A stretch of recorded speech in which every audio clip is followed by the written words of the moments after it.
Hello friends, I hope आप सभी अच्छे होंगे। मैं अंशु शुक्ला आप सभी के लिए लेकर आया हूँ करंट अफेयर की क्लास, जो कि आपके सभी एग्जाम्स को कवर करती है। इसमें हम नेशनल और इंटरनेशनल न्यूज़ के बारे में डिस्कस करेंगे, साथ ही साथ उसकी एनालिसिस करेंगे। जहाँ पर भी मैपिंग की आवश्यकता होगी वहाँ मैपिंग करेंगे, और सेंट्रल तथा स्टेट गवर्नमेंट के द्वारा लॉन्च इम्पॉर्टेंट प्रीवियस स्कीम्स के बारे में जानेंगे। तो आइए स्टार्ट करते हैं हमारा आज का सेशन। और उससे पहले आप सभी हमारे यूट्यूब चैनल एस्पिरेंट्स चॉइस को ज़्यादा से ज़्यादा सब्सक्राइब कीजिए तथा शेयर कीजिए। आइए चलते हैं हमारे पहले क्वेश्चन की तरफ। हाल ही में हाल ही में किस देश ने सबसे लंबी ट्रेन सबसे लंबी पैसेंजर ट्रेन को चलाया है और रिकॉर्ड बनाया है? तो इसका जो करेक्ट आंसर हो जाएगा वह स्विट्जरलैंड हो जाएगा।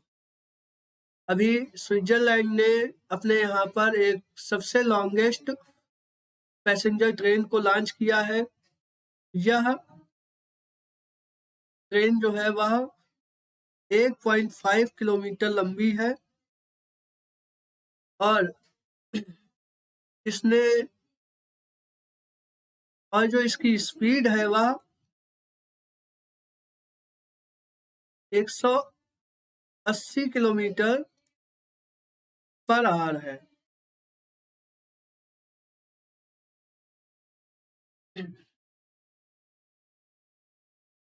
स्विट्जरलैंड की जो कैपिटल है वह बर्नी है।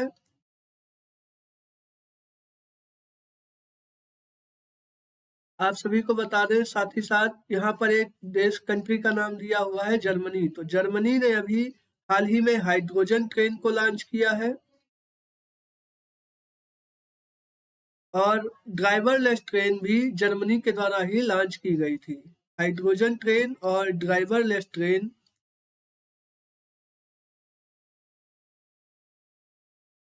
जर्मनी के द्वारा अभी लॉन्च की गई है। साथ ही साथ एक mission earth to moon project, जो कि ट्रेन रूट का प्रोजेक्ट है, उसे जापान के द्वारा लॉन्च किया गया है। मिशन टू मून प्रोजेक्ट, जो कि एक ट्रेन रूट प्रोजेक्ट है, उसे जापान के द्वारा अभी हाल ही में लॉन्च किया गया है। इंडिया के अंदर अभी हाल ही में 5th नंबर की जो है वह वंदे भारत ट्रेन को साउथ इंडिया के अंदर पहली ट्रेन लॉन्च की गई है। आइए नेक्स्ट न्यूज पर चलते हैं। हाल ही में इजराइल के नए प्राइम मिनिस्टर के रूप में किसे नियुक्त किया गया है? तो एक बार फिर से बेंजामिन नेतन्याहू को एक बार फिर से इजराइल के पीएम के रूप में नियुक्त किया जाएगा। इन्होंने 5वीं बार, अब यह 5th टाइम्स यानी 5वीं बार इजराइल के पीएम के रूप में कार्यभार संभालेंगे। इससे पहले नेफ्ताली बेनेट जो थे वह यहाँ के पीएम थे। इन्होंने बेंजामिन नेतन्याहू ने 5th नंबर के पीएम के रूप में कार्यभार संभालेंगे, जो कि नेफ्ताली बेनेट की जगह लेंगे। इजराइल की जो कैपिटल है वह जेरूसलम है।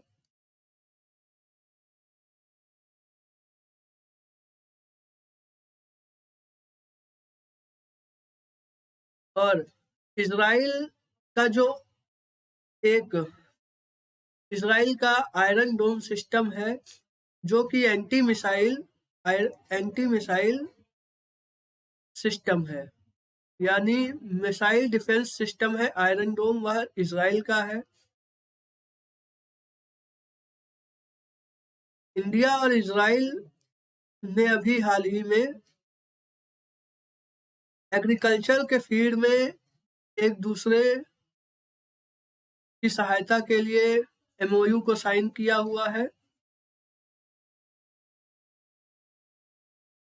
और डिफेंस के क्षेत्र में भी इजराइल और इंडिया एक दूसरे से काफी ज्यादा सहायता प्रदान करते हैं। इजराइल का जो ड्रोन है, अभी इंडिया ने ड्रोन के लिए इजराइल से समझौता किया है।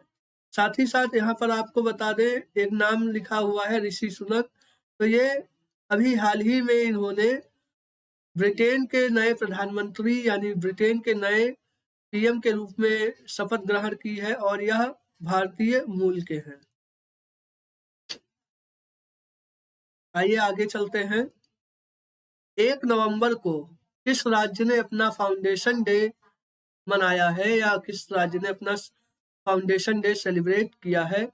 तो 1 नवंबर को कर्नाटका, केरला और छत्तीसगढ़, इन तीनों ने अपना फाउंडेशन डे मनाया है। यानी इसका जो करेक्ट आंसर हो जाएगा वह ऑल हो जाएगा।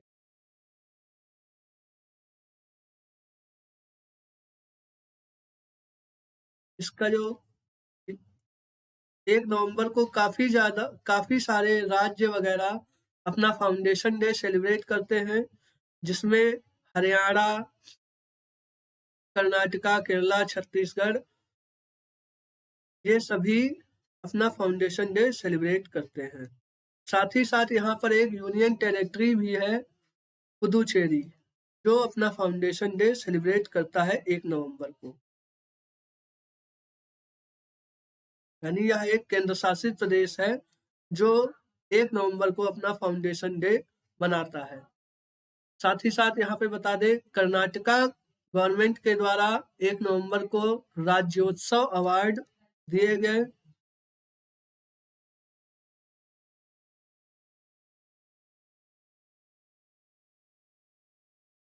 राज्योत्सव अवार्ड जो है इसरो के पूर्व चेयरपर्सन के सिवान जी को दिया गया। साथ ही साथ राज्योत्सव अवार्ड पुनीत, जो कर्नाटका के एक फेमस एक्टर थे जिनकी अभी हाल ही में डेथ हुई है, पुनीत कुमार जी को भी यह अवार्ड से सम्मानित किया गया है।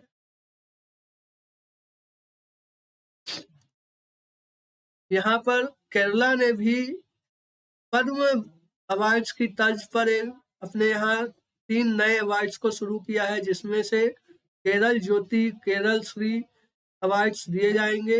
इनका केरल ज्योति का जो फर्स्ट एडिशन है वह एमटी वासुदेवन जी को दिया गया है। केरला ज्योति पुरस्कार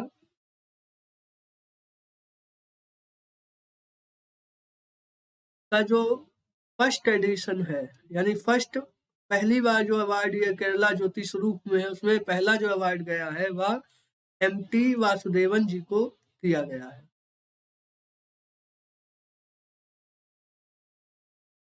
चलिए आगे चलते हैं। और साथ ही साथ यहाँ पर बता दें कि एक जो राज्य छत्तीसगढ़ दे रखा है, उसने 1 नवंबर को अपने यहाँ पर जनजाति दिवस के रूप में इसे मनाया है। जनजातीय महोत्सव के रूप में छत्तीसगढ़ में 1 नवंबर को मनाया गया। इसमें काफी सारे स्टेट और कंट्रीज ने पार्टिसिपेट किया है। आइए आगे चलते हैं। हाल ही में भारत की नौसेना और किस देश के बीच सिम्बेक्स एक्सरसाइज का आयोजन किया गया है? इसका जो करेक्ट आंसर हो जाएगा वह सिंगापुर हो जाएगा। यानी सिंगापुर की नेवी और इंडियन नेवी ने अपने यहाँ पर विजैक के अंदर यानी विशाखापट्टनम में सिम्बेक्स नाम की जो एक्सरसाइज है उसको कंडक्ट किया है। यह एक्सरसाइज विजैक में कंडक्ट की गई है। सिंगापुर के साथ और भी एक्सरसाइज होती हैं, जैसे कि सिटमैक्स एक्सरसाइज। यह जो एक्सरसाइज है वह सिंगापुर, इंडिया और थाईलैंड के बीच होती है। साथ ही साथ श्रीलंका के साथ इंडिया की जो एक्सरसाइज होती है वह स्लाइनेक्स एक्सरसाइज और मित्र शक्ति एक्सरसाइज होती है।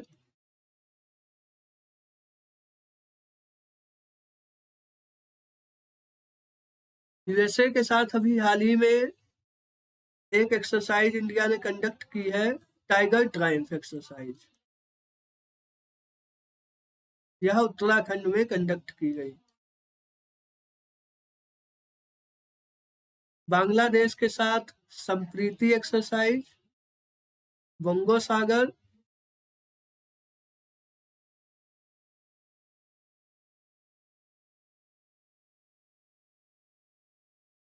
और कॉर्बेट एक्सरसाइज बांग्लादेश के साथ कंडक्ट की जाती है।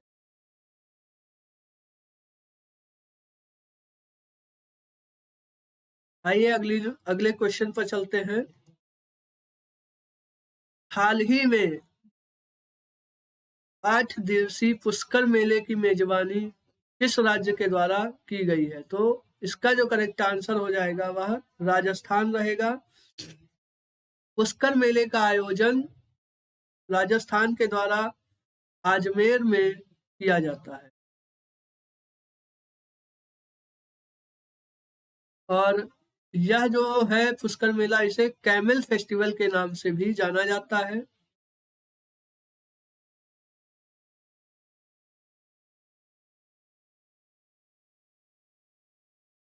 और इसे साथ ही साथ कैटल फेस्टिवल के नाम से भी जाना जाता है। लेकिन इस बार का जो ये फेस्टिवल मनाया गया है उसमें कैटल्स को नहीं लाया गया, क्योंकि लंपी वायरस के कारण इस बार इसमें कैटल्स को नहीं लाया गया है। सबसे बड़ा एशिया का जो या विश्व का कह लें जो कैटल फेस्टिवल होता है, या जो वर्ल्ड का सबसे बड़ा कैटल फेस्टिवल होता है, वह बिहार के अंदर मनाया होता है। सोनपुर मेला,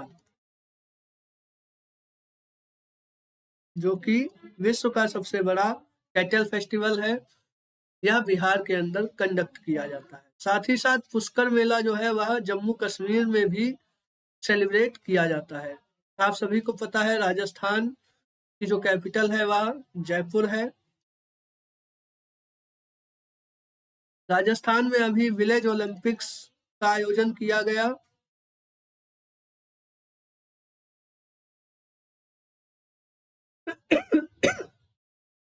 यहाँ पर इंदिरा रसोई को भी लॉन्च किया गया है। इंदिरा रसोई को राजस्थान के अंदर लॉन्च किया गया। राजस्थान राजस्थान में अभी हाल ही में नरेंद्र मोदी जी के द्वारा मानगढ़ किले को हेरिटेज साइट के रूप में घोषित किया गया है।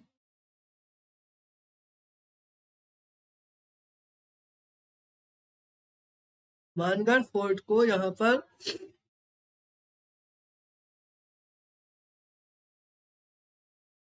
हेरिटेज साइट के रूप में घोषित किया गया है नरेंद्र मोदी जी के द्वारा अभी हाल ही में।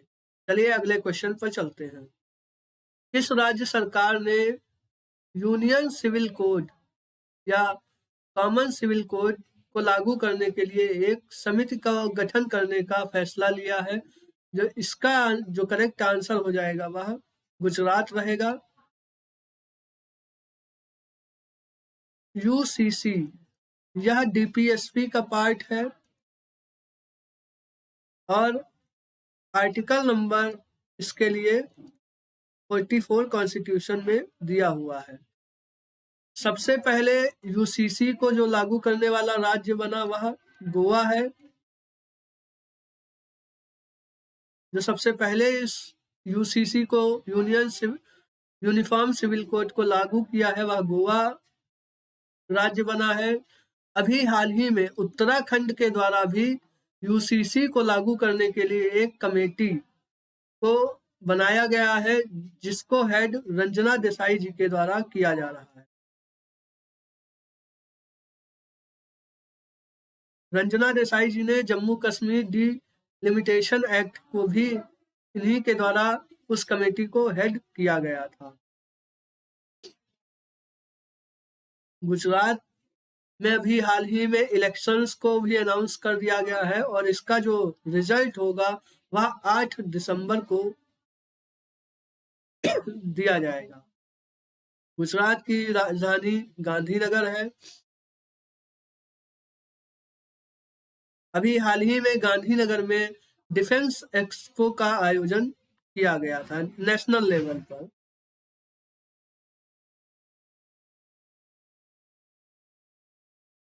यहाँ पर साबरमती रिवर के ऊपर अभी हाल ही में अटल ब्रिज को लॉन्च किया गया है।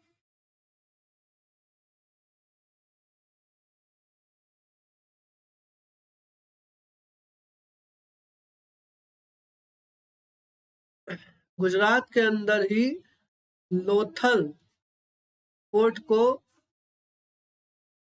मैरीटाइम इंटरनेशनल म्यूजियम के रूप में डेवलप किया जा रहा है। चलिए अगले क्वेश्चन पर चलते हैं। 2023 में G20 की बैठक कहां पर कंडक्ट की जाएगी? तो इसका जो राइट आंसर हो जाएगा वह इंडिया होगा। इंडिया में जम्मू कश्मीर में G20 की बैठक को कंडक्ट किया जाएगा। G20 में 19 देश और प्लस एक ऑर्गेनाइजेशन आता है, यूरोपियन यूनियन। G20 की जो बैठक है इस बार यानी 2022 वाली वह इंडोनेशिया के द्वारा कंडक्ट की गई, और जो 2023 की बैठक है वह इंडिया के द्वारा कंडक्ट की जाएगी, और जो 2024 की जो G20 की बैठक है वह ब्राजील के द्वारा कंडक्ट की जाएगी। और इससे पहले यानी 2021 वाली जो बैठक है वह इटली के द्वारा कंडक्ट की गई थी। आपसे यह पूछा जा सकता है कि 2021 सॉरी कि जो G20 की बैठक है वह इटली के द्वारा कंडक्ट की गई थी। अभी हाल ही में इजिप्ट में कॉप 27 का आयोजन किया जाएगा 2022 में, और कॉप 28 यूएई के अंदर कंडक्ट की जाएगी। चलिए आगे चलते हैं अगले क्वेश्चन पर।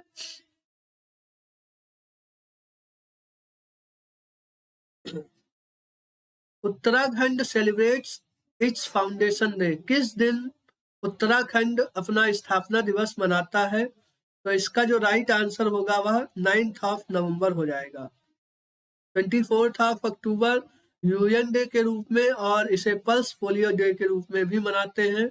1 नवंबर तो आप सभी ने अभी देखा ही, बहुत सारे स्टेट्स का फाउंडेशन डे के रूप में मनाया जाता है। 1 दिसंबर कैंसर डे के रूप में कैंसर अवेयरनेस डे के रूप में मनाया जाता है। आइए आज चलते हैं। उत्तराखंड अपना फाउंडेशन डे 9 नवंबर को मनाता है। उत्तराखंड का जो फॉर्मेशन है वह 9 नवंबर 2000 को किया जाता है। यह उत्तर प्रदेश से अलग होकर 27वें राज्य के रूप में स्थापित होता है। यानी जब ये उत्तर प्रदेश से अलग होता है तो 27वें नंबर का राज्य यह बनता है। पहले इसका नाम उत्तरांचल हुआ करता था, फिर 2007 में इसे उत्तरांचल से उत्तराखंड इसका नाम किया गया। 2007 तक इसका नाम उत्तरांचल हुआ करता था। यहाँ पर जो वर्तमान में अभी सीएम है वह पुष्कर सिंह धामी जी हैं, और जो यहाँ पर गवर्नर है वर्तमान में वह गुरमीत सिंह जी हैं।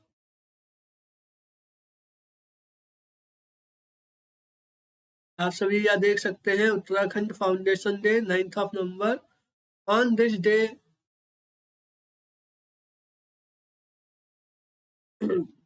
यहाँ उत्तराखंड की जो कैपिटल है वह देहरादून है। यह यहाँ की विंटर कैपिटल है, और यहाँ पर जो समर कैपिटल है वह ग्यारसिन है। यानी उत्तराखंड की 2 कैपिटल है, winter capital Dehradun, summer capital Gairsain है। यहाँ पर जो विधानसभा सीटें हैं वह 70 हैं, लोकसभा सीटें 5 हैं, और जो राज्यसभा सीटें हैं वह 3 हैं। उत्तराखंड के अंदर अभी हाल ही में पुष्कर सिंह धामी जी के द्वारा लखपति दीदी योजना को लॉन्च किया गया है। यह यहाँ पर सेल्फ हेल्प ग्रुप्स के लिए लॉन्च की गई है। साथ ही साथ यहाँ पर अभी अरे हाँ,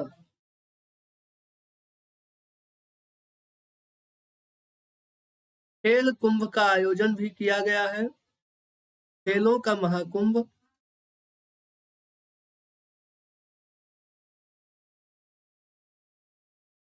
का आयोजन किया गया।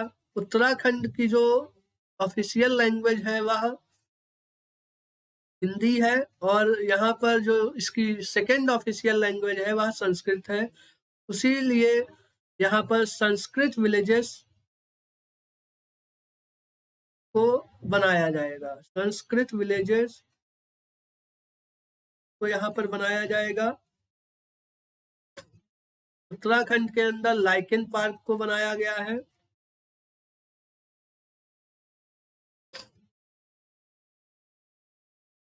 उत्तराखंड के अंदर हरेली फेस्टिवल और फूलदेई फेस्टिवल को मनाया जाता है।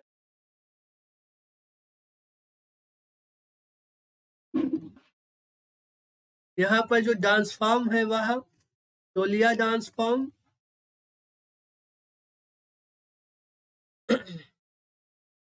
थाली डांस फॉर्म और नाटी डांस फॉर्म यहाँ के फोक डांस हैं।